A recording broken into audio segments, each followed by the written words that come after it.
Loin du capot, ces étudiants en mécanique travaillent sous les sièges arrière. Donc il reste ça à débrancher et puis après les 4 vis et la batterie elle sort. Exercice du jour, retirer la batterie de cette voiture hybride, bien loin du cambouis auquel les jeunes sont habitués. Là, niveau travail, ça va être moins compliqué que, par exemple, aller démonter un turbo au fond d'une voiture, prendre un moteur. Voilà. Eric, le professeur, répond encore à une question. Donc là, s'il y a de l'eau qui coule un petit peu de la batterie, ça veut dire que les cellules intérieures elles sont mortes, il faut changer la batterie.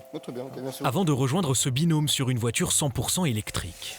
Bon, on est où? Est-ce qu'on voit la batterie là? Ça y est, tout est dégagé? Elle est là, d'accord. Ici, la batterie est colossale, 500 kg.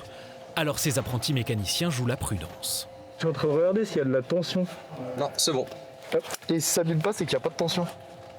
Autant de compétences et de notions utiles à l'heure où la vente de voitures électriques poursuit sa progression.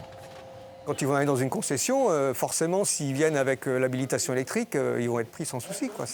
Puisqu'aujourd'hui, la réparation, c'est aussi les voitures hybrides et les voitures électriques. Donc c'est nécessaire.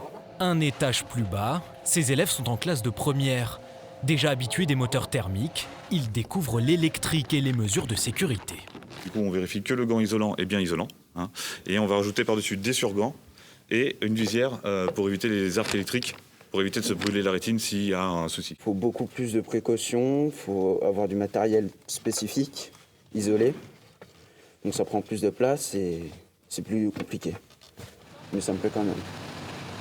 L'électrique s'invite aussi au sein de la spécialité moto. Moi spécialement j'aime pas, mais on aime bien entendre le bruit d'un 4 cylindres japonais par exemple, c'est spécial, vraiment le bruit électrique c'est pas ce que j'aime le plus quand même. Même si le marché de la moto électrique est anecdotique dans notre région, les étudiants apprennent les gestes de base. L'électrique, entre guillemets, est une technologie quand même assez simple comparée au thermique. C'est beaucoup plus simple, il y a moins de pièces en mouvement, etc.